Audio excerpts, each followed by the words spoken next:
Famille, actuellement c'est encore gâté entre l'Iran et les États-Unis. Les bombardements en Iran ont repris. On se demande donc où est passé le cessez-le-feu. Suivons bien cette vidéo et n'hésitez pas à donner vos avis en commentaire. Les bombardements en Iran ont repris. Des échanges de tirs entre l'Iran et les États-Unis ont eu lieu à Hormuz. Les États-Unis auraient déclaré que l'Iran aurait lancé des missiles et des drones contre 3 de ses navires de guerre. De son côté, l'Iran a déclaré quant à lui que les États-Unis avaient ciblé un pétrolier iranien et un autre navire s'approchant du détroit d'Hormuz et qu'ils avaient mené des attaques aériennes sur plusieurs zones côtières. Les médias iraniens ont eux aussi déclaré qu'il y avait eu des explosions dans le détroit d'Hormuz, les décrivant comme un échange de feu avec l'ennemi. Mais comme tu peux le voir, le cessez-le-feu devient de plus en plus fragile. Donald Trump aurait déclaré aujourd'hui que s'il n'y a pas de cessez-le-feu, vous n'aurez qu'à regarder un grand éclat lumineux jaillir de l'Iran. Il ferait mieux de signer l'accord rapidement. S'ils ne le signent pas, ils vont avoir beaucoup de souffrance. Comme tu t'en doutes, pour le moment, ce n'est pas une reprise des attaques officielles, mais des échanges de tirs ont eu lieu aujourd'hui. Ça fragilise grandement le cessez-le-feu en place. De l'autre côté, ça a aussi fait flamber le prix du pétrole. Le président américain Donald Trump, face à la détermination et à la résistance de l'Iran, vient de lancer un appel solennel. Trump exige rapidement un accord avec l'Iran. C'est lui qui exige maintenant. Il veut un accord et il utilise le mot rapidement. C'est lui qui a provoqué. C'est Washington qui a provoqué. Maintenant, pourquoi ils appellent à un accord urgemment, rapidement? Pendant ce temps, l'Iran s'en fiche pas mal. L'Iran se structure, l'Iran s'organise. L'Iran vient de créer la nouvelle autorité chargée de percevoir les droits de passage au détroit d'Hormuz. Et aujourd'hui, l'essentiel du conflit se déroule autour du détroit d'Hormuz, dans le golfe Persique. Cette affaire même de destruction du nucléaire iranien, ils ont commencé à oublier, personne n'en parle presque.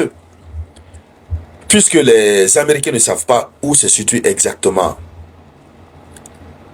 les sites nucléaires, ils ont lancé des bombes inutilement sur le sol.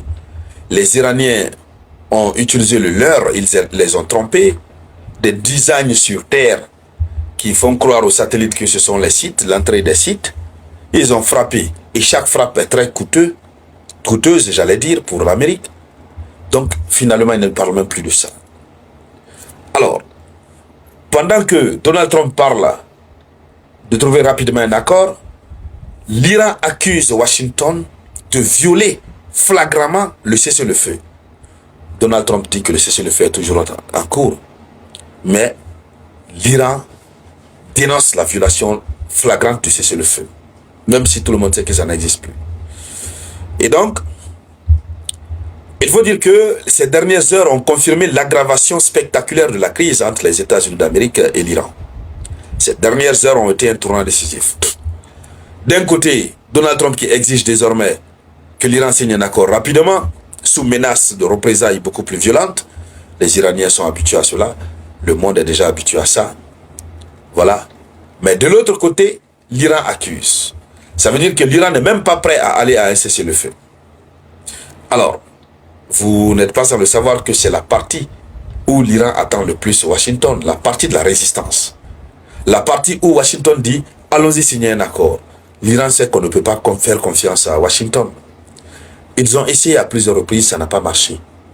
Washington a violé. Donc l'Iran reste sur sa posture. Il faudra que ce soit l'Amérique qui désiste.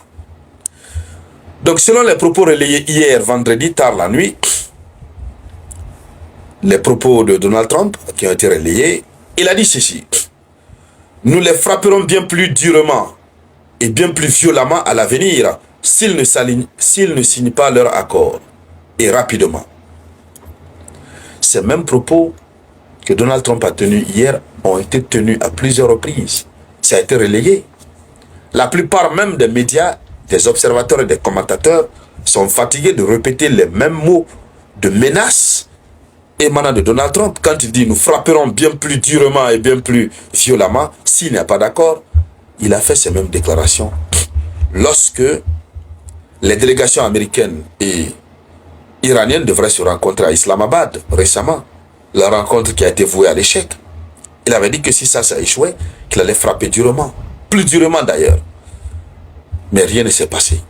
Donc les Iraniens continuent de considérer ces paroles comme de simples vents dans l'air. C'est de cela qu'il s'agit. Il faut donc dire que de l'autre côté, c'est le ministère iranien des Affaires étrangères qui accuse officiellement Washington de violation flagrante du cessez-le-feu, après les nouvelles frappes américaines contre des installations iraniennes. Toi, tu ne peux pas dire d'un côté tu veux l'avènement rapide de la paix, et de l'autre côté, tu es en train de frapper sur des installations iraniennes. Non, c'est une violation du cessez-le-feu. Or, il faut que le cessez-le-feu soit respecté pour aller vers l'accord de paix. C'est ce qui n'est pas en train d'être fait. Washington veut donc contraindre l'Iran, mais l'Iran a démontré depuis quelques mois déjà que le pays ne négocie pas sous pression et qu'on ne l'impose pas ses volontés. Voilà, c'est un pays souverain. Et donc, Téhéran affirme que les États-Unis ont violé le droit international, mais que les forces iraniennes ont repoussé les attaques américaines. Ils ont attaqué, mais ils ont été repoussés. Malgré cela, l'Iran dénonce cette violation. Vous savez que les Iraniens sont vraiment procéduriers. Voici des mecs qui respectent les procédures. Oui, les Iraniens ne veulent jamais être accusés de quoi que ce soit. Ils dénoncent la violation de la loi pour que lorsqu'ils vont commencer à riposter, que personne ne dise pourquoi l'Iran a fait ça, pourquoi l'Iran a fait ça. Voici la vérité. Donc, autrement dit,